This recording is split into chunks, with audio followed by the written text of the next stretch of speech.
Como explorar todo o potencial que o imóvel tem a oferecer? O quanto é possível faturar, ou melhor, rentabilizar uma acomodação? Existe uma alternativa ao aluguel convencional, tradicional, com potencial de mais retorno, com mais flexibilização com relação à utilização do imóvel e também com sua conservação? E a resposta é sim, sim e sim. Na aula de hoje a gente vai entender, a gente vai aprender todas as formas possíveis de rentabilizar, de criar fontes de rendas com o imóvel, ativa, passiva, extra, complementar, e qual delas tem potencial de trazer mais retorno, com números reais de um caso que aconteceu comigo. Quer conferir só? Então solta a vinheta e vem comigo!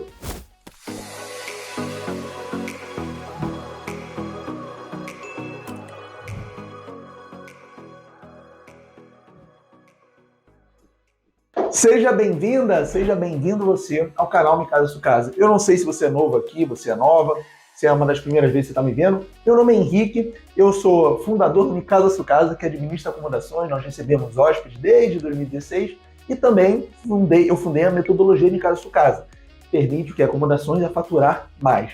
E hoje eu vou trazer um tema que é o seguinte, eu vou falar especificamente sobre imóvel, né? Quais as formas a gente tem de rentabilizar um imóvel, de fazer do imóvel uma renda. E o legal, interessante disso, é que a gente tem vários tipos de renda para explorar. Da renda passiva, da renda ativa ou renda principal, da renda complementar, da renda extra. Existem várias formas da gente ter uma renda com imóvel. E hoje a gente vai entender todas elas e qual delas tem mais potencial de trazer retorno, né, para você ou quem estiver interessado em se aventurar, tá bom?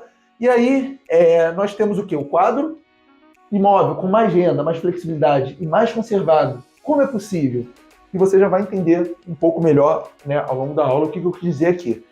E é o seguinte, o que eu coloquei aqui? Mais renda com imóvel. E o mais interessante é que o que a gente vai aprender aqui, você não precisa necessariamente ser o proprietário, você não precisa necessariamente ser corretor. Aqui tem uma oportunidade, tem uma... Não chega a ser necessariamente uma novidade, mas uma nova forma de trabalhar com imóveis. E também o legal dessa aula é abrir um pouco a nossa cabeça com as possibilidades que imóveis oferecem, tá? Porque se tem uma coisa que eu vejo hoje em dia, eu não sei você, inclusive, deixa aqui nos comentários. Você sabe, conhece alguém, pode ser próximo, não precisa ser, pode ser um amigo, enfim, um parente, que tem um imóvel que fica parado, um imóvel que a pessoa fica gastando dinheiro, pagando conta, só tendo dor de cabeça. Na aula de hoje é interessante porque, inclusive, se você quiser, você pode até enviar essa aula para essa pessoa. Porque a gente vai entender como que a gente consegue movimentar esse imóvel, quais são as opções que a gente tem para fazer dinheiro, fazer renda. Tá? Porque, dá um aperto no coração de saber que o imóvel está parado, o imóvel está sendo mal aproveitado, porque é um mar de oportunidade e possibilidade que o imóvel proporciona, tá? E aí, já vamos começar a aula com o pé direito, que é o seguinte. Quais são as formas de renda que o imóvel proporciona? E aqui eu vou trazer de uma forma mais ampla. Eu não vou conseguir aprofundar em todas elas. Eu vou aprofundar nessas duas aqui, fazer um comparativo e tudo mais. Você já vai entender onde eu vou chegar. Mas é o seguinte, é importante a gente ter uma visão mais ampla, uma visão mais geral, para entender realmente que mar é esse de possibilidade, que mar é esse de oportunidades que o imóvel traz, tá? E quando a gente fala de imóvel, a gente está falando o quê? A gente está falando de um patrimônio, né? De uma parte considerável de toda a riqueza, chamando aqui de riqueza, de tudo que uma pessoa construiu ao longo da vida. Então, é importante a gente ter um zelo, ter uma atenção maior com o imóvel, porque a gente não está falando, a gente não está falando nem de um celular, que é caro, mas a gente está falando, às vezes, de centenas ou de milhões de reais. Então, é importante a gente saber como que a gente consegue, o que a gente consegue trabalhar ali, o que esse patrimônio, o que o imóvel pode proporcionar, tá? Então vamos lá. A primeira coisa a primeira forma de você ganhar dinheiro com o imóvel é o clássico transação imobiliária. Só que isso daqui é muito específico para quê? Para corretor. Concorda comigo? Para corretor. Por quê? Transação imobiliária é quando tem um corretor, né? Ele conhece alguns proprietários e faz o trabalho aqui de achar compradores. Achou um comprador, fechou a compra. Aí eu acho que varia de estado para estado. Eu, por exemplo, eu tenho Cresce, mas eu não atuo como corretor em si, você já vai entender porque eu tenho Cresce. Então, transação imobiliária é um trabalho conhecido de corretor. Ou, no popular, né, corretagem. Tá? Que é o quê? Aqui no Rio varia entre 5% e 6%, mas aqui no Rio normalmente acho que é 5%. Mas eu acho que varia de estado para estado. Tem estado que pode ser mais, tem estado que pode ser menos. Se eu não me engano, varia de acordo com o conselho de cada estado, tá? E aqui o Cresce do Rio é 5%, 6%, o que eu vejo mais comum é 5%, tá? Normalmente, quando o valor do imóvel é maior, a comissão é menor, quando o valor do imóvel é menor, a comissão costuma ser maior. É alguma coisa mais ou menos nessa lógica, tá? Mas, assim, queira ou não, essa é uma forma de ganhar dinheiro com imóvel, tá certo? E a gente tem uma segunda forma também, que é um clássico. Você pode ganhar dinheiro com venda. Só que aqui eu já coloquei até um asterisco, porque aqui tem um monte de coisa, tá? Com venda você pode comprar até, sei lá, em leilão. O que mais? Com venda você pode comprar um terreno e construir. Terreno mais construir. O que mais? Me ajuda aí. Você pode especulação. Certo? E, salvo engano, eu acho que até com contrato você consegue. Contrato de promessa de compra e venda, tá? Para quem é mais técnico, para quem entende mais. Enfim, mas não deixa de ser com venda. Então, só a venda, olha que interessante isso. Por isso que eu gosto dessa aula, porque eu acredito que pode abrir a sua cabeça e até a minha. Conforme eu for falando aqui, a gente vai costurando e construindo junto o seu raciocínio. Então, olha só as possibilidades com venda. Você comprar por leilão, você compra e depois você vende, pode até dar uma reformada. Um terreno mais construído, o que é um terreno mais construído? Agora, às vezes tem um terreno baldio, você compra o terreno, constrói uma casa e vende a casa, com um terreno com valor maior do que todo o custo e todo o investimento que você colocou ali. Especulação, você compra em algum lugar que você acha que vai valorizar depois de algum tempo. Normalmente aqui, esses dois aqui é mais empresa, incorporadora, mas nada te impede alguém de fazer. É claro que tem demanda e investimento alto, mas está ao alcance das pessoas também. E contrato, eu acredito que seja uma coisa mais técnica, tá? Confesso que eu não tenho muita experiência, sei pouco, mas acredito que seja possível. Então, aqui quando a gente fala de venda, a gente está abrindo mais leques, ramificando ainda mais nesses daqui. Inclusive, tem uma empresa que é interessante a gente citar, chama Loft. Você já ouviu falar na Loft? Loft foi uma empresa que começou fazendo isso, comprando imóvel que estava, não sei se a palavra que está na minha cabeça é ruim, desgastado, mas que estava em más condições, comprava a preço barato, reformava e vendia. Aí foram fazendo isso, acho que eram alguns amigos, enfim. Chegaram num ponto que viram que era um negócio e fundaram a Loft. Hoje a Loft é um dos gigantes do mercado, tá? Mas começou assim, comprando acomodações com muito potencial, mas mal trabalhadas. E eles trabalhavam, faziam reforma e vendiam bem mais caro e conseguiam ganhar ali na venda. Então, na venda é uma grande possibilidade de você conseguir também uma renda com imóvel, né? Tem muitas pessoas, e eu acredito que é um pouco diferente dessa nova geração, X, Y, Z, Millennials, né? As gerações anteriores, as gerações passadas, gostavam mais e tinham mais propensão a investir em imóvel. Porque imóvel é sinônimo, entre aspas, de segurança, imóvel é um patrimônio, né, que tem potencial de valorizar. Quem viveu em outras épocas aqui no nosso país, que pegou a superinflação, imóvel era uma forma que você tinha de se proteger. Enfim, tem muita coisa por trás do investimento com imóvel. Então a gente tem que entender todas as formas que a gente pode trabalhar, tá? Não estou falando que é rápido, que é fácil, muito menos simples. Mas é legal a gente saber que existe, concorda comigo? Então beleza, olha só. Falamos de transação imobiliária, falamos de venda, e só de venda a gente viu que derivou pelo menos uns 4 aqui, tá bom? E agora a gente vai entrar o quê? Na locação. Na locação convencional. O que é locação convencional? Só, locação convencional é a que a gente está habituado de meses. Você não quer comprar um apartamento, aí você vai e assina um contrato de aluguel de 30 meses. Normalmente o padrão é 30, com algumas multas, aí você paga isso, você combina com o proprietário, paga isso no sentido de pagar as contas fixas, e você paga um aluguel, tá? Esse é o convencional, que é de meses, é aluguéis de contrato médio-longo, tá certo? Esse é o que a gente mais conhece, mais praticado. Só que o que acontece? Esse aluguel sempre foi uma prática muito conhecida, muito dissimada, né, no mercado.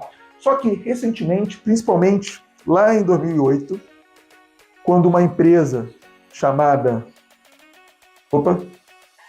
Airbnb, já ouviu falar no Airbnb? Em 2008, uma empresa chamada Airbnb foi fundada, e aí ela popularizou um negócio que alguns conhecem como aluguel por diárias. Outros conhecem como aluguel de temporada, outros locação por temporada, só muda a nomenclatura. O que é esse diacho de aluguel por diárias ou aluguel de temporada? A dinâmica é muito parecida com de hotel ou de pousada, que é o quê? Você recebe as pessoas durante alguns dias, tá? O dia que foi reservado. Tá? E aí tem muitas diferenças do aluguel convencional. O aluguel convencional é um padrão de 30 meses. O aluguel de convencional é um valor fixo. E aqui não, aqui é por diária. Então surgiu, vamos colocar assim, uma nova oportunidade, tá? Só que olha só, na verdade, não é tão nova assim. Só para vocês terem ideia, o aluguel de temporada é previsto na nossa Constituição desde 1988, por exemplo. Só que popularizou, ganhou volume e intensidade com esse carinha aqui, com o Airbnb em 2008. Por quê? É uma plataforma, é um software, um sistema que conectou as pessoas que queriam alugar com quem tinha para alugar, propriedade. E aí tornou muito mais fácil, tornou o processo mais seguro, mais fácil, mais acessível. E aí, assim como, por exemplo, aconteceu com o Uber, por exemplo, na onda também do Netflix, né? Só outras empresas de ramos diferentes, mas com uma situação parecida, no sentido de disruptivo, de atendendo as pessoas, trazendo soluções novas, tecnológicas. O Airbnb foi a mesma coisa. Então popularizou uma coisa que até já era prevista por lei, mas agora, na prática, ficou mais acessível, chegou até as pessoas. Tanto que hoje o Airbnb é um fenômeno. O Airbnb foi uma das poucas empresas que, quando abriu o capital na Bolsa de Valores lá de Nova York, no mesmo dia dobrou o valor das ações. Se eu não me engano, as ações eram alguma coisa, a ação inicial era entre 60 e 70 dólares, acho que era 68. Aí no primeiro dia foi mais de 120, mais de 130, não lembro exatamente. Tá? Mas enfim, isso é só para mostrar que quando uma coisa dessa acontece, é porque os investidores, os acionistas, estão com uma expectativa muito alta. Por quê? Porque o Airbnb é uma empresa que está alinhada com a modernidade, que está alinhada com as necessidades, com a evolução do consumo das pessoas, com essa pegada digital, muito levado pela economia compartilhada. Então o Airbnb, sim, sem sombra de dúvidas, é um fenômeno, não é à toa que o aluguel de temporada está tomando a proporção. E o legal é que no momento que você está assistindo esse vídeo, a gente está vivendo, né, a gente está ainda quase chegando na crista da onda, a gente ainda não viu, não chegou no ápice, ainda tem muita oportunidade, ainda tem muito mercado. Por isso eu também sou um entusiasta, porque eu sei que tem muita coisa a ser explorada, tá bom? Então é o seguinte, vamos fazer um compiladão aqui, Quando a gente fala de imóvel, quais formas a gente tem, Corretor ganha ali na corretagem, aquele 5% que eu falei que aqui no Rio, por exemplo, pode ganhar na venda, você tem um dinheiro, você achou uma oportunidade no leilão, você viu um terreno aí que está baldio e quer construir, você é um especulador imobiliário, acha que vai valorizar daqui a um tempo, ou você entende lá da parte jurídica, da parte mais técnica, e por contrato de compra e venda, você consegue também ganhar, né, com imóvel. E além disso, a gente tem a locação convencional, que é a mais conhecida, né, a mais praticada, vamos dizer assim, e mais recentemente o aluguel por diário, tá? E eu vou trazer mais uma nova aqui, que eu lembrei, que é uma coisa muito nova, tá? Que é o que a empresa que fundou chama Moradia por Assinatura. Você já ouviu falar nisso? O nome da empresa que fundou é esse daqui, Com muito orgulho é brasileira, de São Paulo. Housee.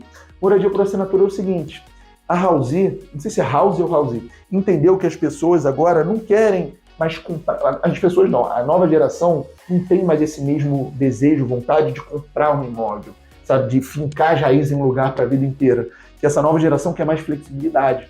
E aí ofereceu uma nova modalidade que é moradia por assinatura, que é um pouco diferente do aluguel convencional, porque você paga uma mensalidade, nessa mensalidade já está tudo incluso, e você pode escolher ou até trocar de local onde você mora. Então são várias categorias, aí vamos supor, a categoria A, B, C, D. Você paga o valor da categoria, por exemplo, C, você pode escolher quais acomodações que estão dentro da C você pode morar, e não ficar preso ali. E dentro do prédio, olha que legal, dentro do espaço, você tem várias soluções. Então tem máquina de lavar, tem coisa para pet, tem um monte de solução, vamos dizer, inteligente, para quem está morando, para pessoas ali que precisam de coisas do dia a dia. Tem mercadinho, tem área de lazer, tem um monte de coisa pensando nesse público que está ali para morar. E aí, no final de contas, essa moradia por assinatura, além de ser algo mais flexível, tende a ser um preço mais acessível. Por quê? Porque a construtora constrói um prédio já pensando nesse público. É um público que, normalmente, as características são: não tem filho, é uma família mais enxuta, então faz apartamentos menores, e aí consegue tanto conciliar, customizar custo com qualidade, porque já constrói para esse modelo, tá? Então, olha que interessante, olha como a gente está evoluindo, e aí às vezes a gente nem percebe as coisas acontecendo. Essa moradia por assinatura é super interessante. Depois você só escreve house, que é com i no final, que você vai ver. Escreve no Google, moradia por assinatura house. Você vai ver o que eu estou falando. Então, olha quanta oportunidade, olha quanta possibilidade a gente tem com o imóvel. Não é legal saber que existem vários caminhos que a gente pode explorar? Só que é o seguinte, a intenção da aula de hoje é qual? O que eu prometi antes da vinheta? Prometi que eu ia mostrar para você, inclusive eu vou trazer números no caso real, que acontece comigo, que aconteceu comigo numa acomodação, para te provar te mostrar qual dessas modalidades a gente consegue trazer mais retorno, mais rentabilidade. Só que eu vou fazer um adendo, na verdade, 2 adendos, que é o seguinte: transação imobiliária é um foco muito em corretor, na prática de corretagem. E aqui, eu confesso que não é muito a minha expertise, tá? Eu tenho Cresce, mas não é minha expertise, tá? Porque corretagem, né, a prática do corretor, não é algo que eu sou apaixonado, então eu não vou me aprofundar nisso. E venda também está muito relacionado a investidor, tá? Muitos dessas, a maioria, são grandes incorporadoras, no caso de contrato, acredito até que sejam advogados. Então, aqui também não é onde está meu ponto forte. Aonde eu quero trazer para você à tona é esse vezes esse aqui, tá? Vamos entender os pontos do convencional comparando com o aluguel, a nova forma de aluguel, que eu chamo de aluguel por diário, tá? Então, eu trouxe alguns critérios, ó. Conservação do imóvel, flexibilidade para uso, retorno financeiro, trabalho/atuação e tipo de renda, tá? Então, vamos lá. Nós temos os 2 tipos de aluguel. Primeiro, em vez de aluguel tradicional, que é o de contrato, de meses, que é o mais conhecido, e o outro por diário, que é o que eu falei que o Airbnb popularizou, tá? A primeira é o seguinte: conservação do imóvel. O que acontece quando você aluga um aluguel tradicional? Você concorda comigo que você não pode entrar no imóvel? Você só entra no imóvel depois que o inquilino sai? Então, olha só, no aluguel convencional, a conservação do imóvel costuma ser uma incógnita. Por quê? Porque o inquilino entra, aquela coisa toda, ele tem que chamar a empresa ou alguém, corretor, para fazer vistoria, para depois sair. Aí, vira e mexe, tem reclamação de proprietários que nunca fica da mesma forma que deixa, aquela coisa toda. Costuma ser uma incógnita.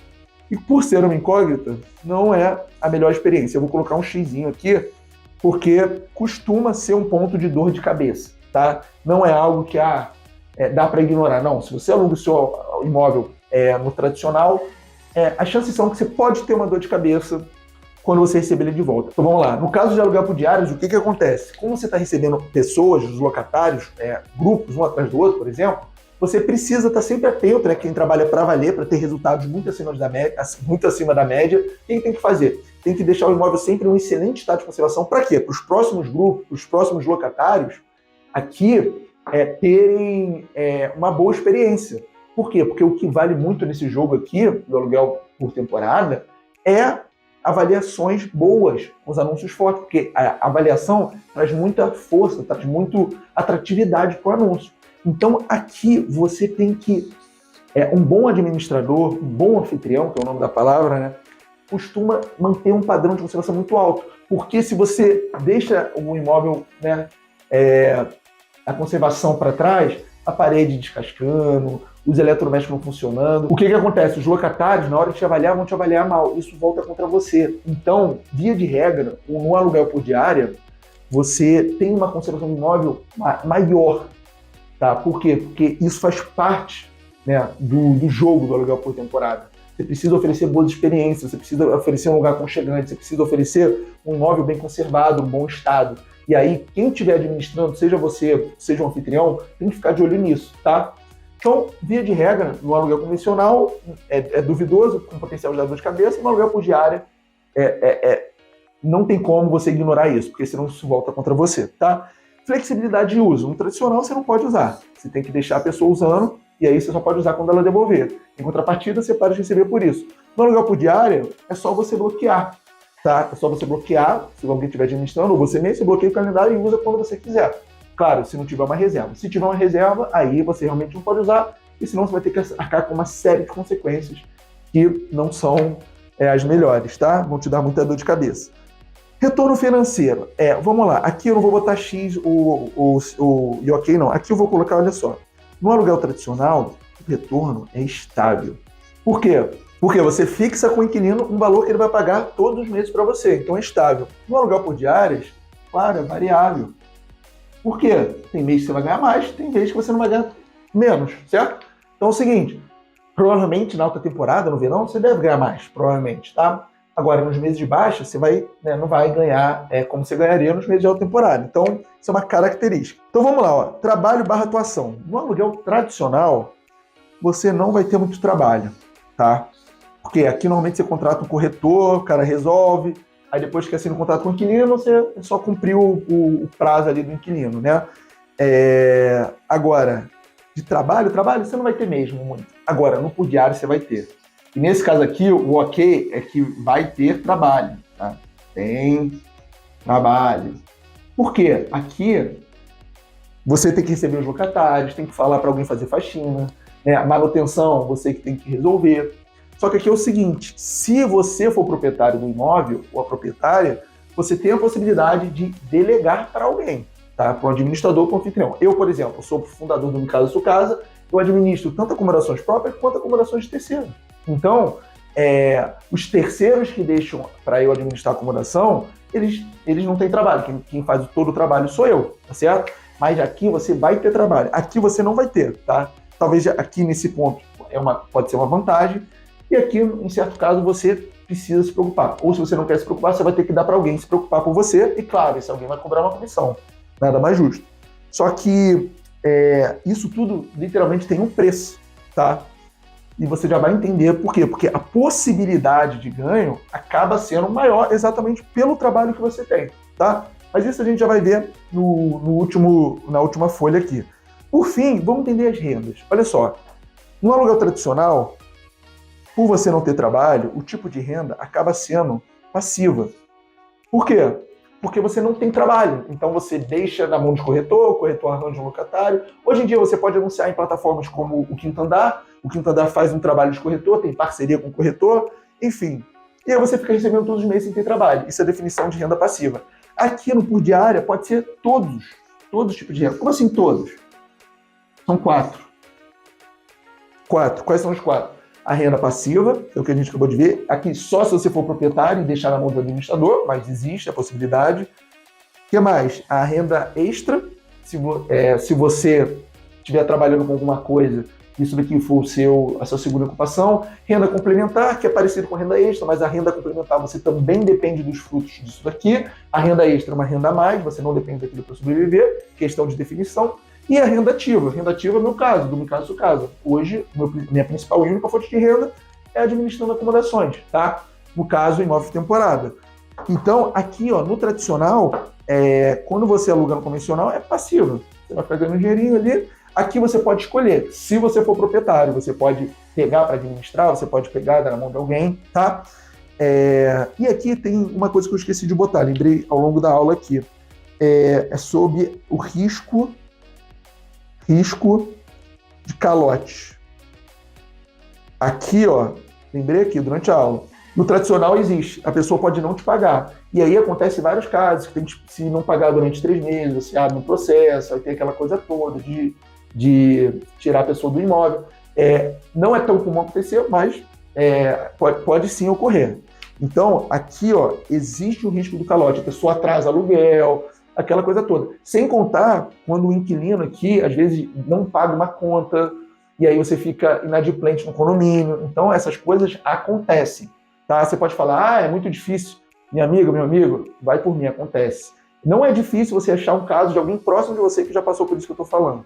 No aluguel por diária, é improvável pra caramba, sabe por quê? Porque você pode cobrar antecipado, pelo menos uma parte. Então, aqui tem essa grande vantagem que você tem a possibilidade de cobrar antecipado. E tem várias plataformas que ficam responsáveis por esse pagamento. Às vezes o hóspede até dá calote, mas a própria plataforma assume, como é o caso do Airbnb. E aí você nem sabe o que aconteceu, tá? Então aqui, ó, fiz um apanhado das características do aluguel tradicional e por diária, tá?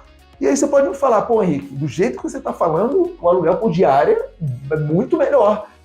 Você pode usar apartamento, ele fica mais conservado, tem possibilidade de mais retorno. Pô, então é óbvio, o aluguel convencional não faz sentido. Não é bem assim que a banda toca. E por quê? Porque depende das características do imóvel, da acomodação, para ver se o aluguel por diária dá liga. O que é dar liga? É atrativo, tem pessoas interessadas em reservar, né? Então, por mais bonito e fácil, né, e lucrativo que pareça na teoria, tem algumas características que o imóvel precisa ter para realmente vingar nesse negócio, tá? Por exemplo, seria interessante ficar próximo de algum ponto turístico, seria interessante o imóvel estar num bom estado de conservação, né? Seria interessante ter algum apelo, né, algum bom motivo, né? Ter um condomínio, próximo do centro de convenção, próximo do centro da cidade, enfim, tem que ter algum apelo, algum motivo, tá? E o interessante é que depois da pandemia do coronavírus, os imóveis em regiões mais rurais e menos urbanas ganharam muita notoriedade, porque as pessoas tiveram a necessidade, né, do isolamento, valorizaram esse tempo sozinhos, esses tempos afastadas, contato com a natureza, isolamento dos grandes centros. Então, uma tendência muito clara pós-pandemia é o quê? Os grandes centros diminuindo um pouco o protagonismo e passando um pouco para as regiões mais remotas, para as regiões mais rurais e menos urbanas. Olha que interessante. Isso eu acho interessante para o mercado de hospedagem como um todo, porque vai no sentido de democratizar o negócio, ao invés de centralizar, ao invés de deixar muito polarizado. Só nas grandes capitais e, sei lá, Foz do Iguaçu. Não, agora também tem muitas pessoas, muitas reservas de hospedagem e estadias em regiões remotas, em regiões que não têm grandes concentrações de população, de pessoas. E aí isso é interessante para o mercado como um todo. A gente explora mais parte do país, a gente tem demanda para as regiões teoricamente menos exploradas, menos conhecidas. Isso, na minha opinião, é bom. Tá? E agora é o seguinte, o que eu prometi para você? Que eu ia trazer, e agora, dados de uma acomodação real minha do ano de 2021 para a gente conseguir mensurar, para a gente conseguir visualizar. Então, se você chegou até aqui, parabéns, você é comprometida ou comprometido, porque ninguém fica assistindo o vídeo, né, até esse momento de um assunto técnico. E aí é legal porque guardei o melhor para o final, que eu vou apresentar números. E esses números aqui são reais, tá? Então é o seguinte, é um apartamento até próprio que eu administro, e as características são o seguinte. O valor de mercado dele é 400 mil reais. Às vezes vai para 420, às vezes vai para 370. 400 mil é um bom valor, tá? Ele tem 2 quartos só. E eu não sei exatamente a metragem, alguma coisa em torno de 62 e 69, tá? Botei 63 aqui que eu acho que é isso. Enfim, o número dele é realmente 611. E ele fica num bairro que eu gosto de brincar que nem carioca conhece. Eu sou de Belo Horizonte, nascido, né? Mas eu vim pro Rio muito pequeno. E as acomodações que eu administro são todas no estado do Rio. Uma fica na cidade de Angra, tá? E aí é o seguinte, essa acomodação fica num bairro chamado Camorim. E aí eu tenho bastante propriedade para falar dela por 2 motivos. Primeiro, que foi a primeira que eu comecei administrando lá em 2016. E segunda, uma acomodação que me surpreendeu pelos resultados, tá? Então, por eu estar tanto tempo com ela e ter conseguido bons resultados, tem propriedade para trazer aqui com toda a segurança dos números que eu estou apresentando, porque realmente aconteceu, tá? E o lance é o seguinte, nesse condomínio, se eu fosse colocar essa acomodação para alugar tradicional, meses, ela seria algo em torno de R$2.000, tá? Isso eu estou falando só do aluguel, por quê? Óbvio que o inquilino vai pagar mais, porque ele tem que pagar as contas fixas. Mas aqui eu estou falando o quê? O que seria do aluguel, tá? Seria mais ou menos uns 2.000. Varia um pouco com o momento, né? Às vezes está um pouquinho mais barato, às vezes um pouquinho mais caro. E lembrando que também tem a comissão do corretor. Se eu não me engano, é algo entre 10% e 20%. Acho que é 10%. Agora realmente não está na cabeça aqui. Acho que é 10%. Então, assim, eu estou até colocando para cima. Eu acho que no final das contas seria menos de 2.000 que ficaria no bolso, tá? Mas beleza. Para simplificar, botei R$2.000 porque é realmente justo, tá? E aí é o seguinte. Se a gente pegar esses 2.000 e botar sobre o preço do imóvel, isso aqui vai dar uma rentabilidade de 0,5%, tá? 0,5% do valor do imóvel, beleza? Beleza. Agora é o seguinte, eu vou trazer os dados de 2021 que eu administrei essa acomodação. Lembrando, eu comecei em 2016 e, modéstia à parte, eu faço um trabalho bem constante, eu sou bem exigente, né, com esse imóvel. Quando eu comecei, eu tinha um trabalho à parte, hoje em dia eu dedico exclusivamente, né, aos imóveis por temporada e também para passar conhecimento para frente, igual eu estou fazendo aqui com você. Então, assim, eu cheguei nos números bem interessantes, tá? Mas é legal você ver, até para você conseguir conceber que tem algumas situações que realmente o aluguel de temporada se encaixa. E o interessante é que, nesse caso aqui, eu duvidava muito. Por quê? Como eu te falei, ficar num bairro que nem carioca conhece. Ficar afastado, ó, é muito longe do centro, é muito longe da Zona Sul, que as pessoas de fora do Rio conhecem, que é Leblon, Gávea, Ipanema, Copacabana, é muito longe. Tipo, é mais de 1 hora de carro. É longe da praia, as praias mais próximas ficam a mais de 15 minutos de carro, já não são as praias mais badaladas. Então, era um imóvel com pouco potencial. A única parte boa, duas partes boas dele, é que ele fica pelo menos dentro do condomínio e que os custos fixos são baixos, comparado com o resto do Rio, tá? E outra coisa, é um bairro de classe média baixa. Como eu te falei, o Camorim, nem carioca conhece direito. Tá, então beleza. Em 2021, eu trouxe aqui ó, o pior mês. O pior mês, se eu não me engano, acho que foi junho. Tá? Nem precisava botar. Botei só por... Foi 5.018 faturado, tá beleza? O que mais a gente teve? Ó, o melhor mês foi dezembro ou janeiro? Foi dezembro nesse caso aqui. 13 mil, tá? Ó, de média, eu trouxe esses números aqui, eu tenho uma planilha, obviamente. De média, foi um faturamento mensal 6.757. Olha que interessante. Só que aí, isso de rentabilidade daria algo em torno de, se eu não me engano, 1,69%. Tá? Só que eu não vou ser injusto, eu não vou fazer isso, porque isso daqui não é justo comparar esse com esse. Porque aqui é exatamente o que vai para o bolso. Fica, tá? O líquido. Aqui não. Aqui ainda tem que pagar umas contas fixas. E o que eu chamei aqui de variáveis. Por que eu chamei de variável? Porque no aluguel de diários você tem que estar sempre... por exemplo, repondo roupa de cama, repondo toalha, repondo, às vezes, a máquina de lavar para de funcionar, você tem que fazer manutenção do ar-condicionado. Então, aqui você tem que, tanto os custos fixos quanto os variáveis, ficam por sua conta, né? Diferente daqui, que aqui fica por conta do inquilino. Então, aqui, eu fiz uma estimativa, mais ou menos, deu algo em torno de 2.800, e aqui teria que entrar também mais faxina. Por que eu não botei a faxina? Porque eu assino a carteira de uma pessoa que faz a faxina de todas as acomodações. Então, para mim, é mais difícil calcular quanto foi só dessa. Mas só de custo fixo e variável, né, com manutenção, com reposição de produto, foi uns 2.800. Vamos botar 2.800 aqui, ó. Daria o quê? Daria uns 4.000. Esse daqui, menos esse daqui, daria uns 4.000. Desses 4.000, teria que descontar alguma coisa de faxina. Daria algo em torno de entre 50% a 100% do aluguel convencional. Lembrando, aqui eu estou colocando para cima, eu não estou considerando a comissão, não estou considerando que o primeiro mês fica para o corretor, não estou considerando que depois que acaba o contrato fica diárias ociosas. Aqui eu estou considerando tudo, tá? Estou colocando tudo na conta, tá? Aqui eu estou jogando para cima, desconsiderando um monte de coisa. Por quê? Para trazer que mesmo num cenário que aqui eu fui otimista e aqui eu fui realista, nesse caso, o aluguel de temporada se justificou. Está dando algo em torno de 50% a 100% mais de renda. De renda não, de rentabilidade. Tá? E, modéstia à parte, eu acho que dá para melhorar isso daqui ainda, tá bom? Ou seja, aqui dá mais rentabilidade, o imóvel está num grau de conservação muito alto, está num padrão muito bacana, porque a gente vai melhorando esses 2.800, a gente vai melhorando, colocando coisa nova, pintando parede, comprando móvel. E, além disso, se eu quiser usar, eu posso usar, nada me impede. Só que esse imóvel em si a gente usa para o aluguel de temporada, para rentabilizar as partes do portfólio no caso de casa. Então, estou trazendo aqui números para que você possa visualizar e enxergar que tem cenários que sim, faz sentido o aluguel de temporada. Ou seja, a resposta para a pergunta de qual das duas modalidades terá mais retorno seria a temporada, nos casos de temporada da liga. Normalmente se tem alguns sinais fortes. Quais sinais? Quando tem hotéis ou pousadas próximas da sua região, se tiver também algum outro ativo turístico.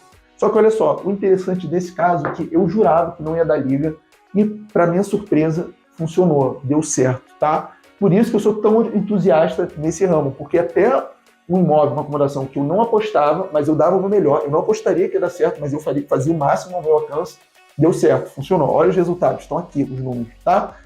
Então, Hoje na aula, espero que tenha ficado claro isso. Coloque nos seus comentários quais foram as viradas de chave, o que mais te interessou, até porque muitas das aulas que eu trago para cá são temas que eu vejo nos comentários. E eu vejo que você, ou pessoas como você, estão com dificuldade. Se tiver alinhado com o que eu prometo, que é aumentar o faturamento, faturar mais com acomodações, mais com hospedagem, mais com imóveis, não tem problema nenhum, eu trago uma aula totalmente gratuita, tá? Então espero que você tenha gostado, espero que você tenha curtido. Não esquece seu like. Se você não está inscrito no canal, se inscreve. E também envie esse vídeo para alguém que você acha que pode ajudar, porque assim você também me ajuda. Combinado? Então, te vejo na próxima aula. Fui!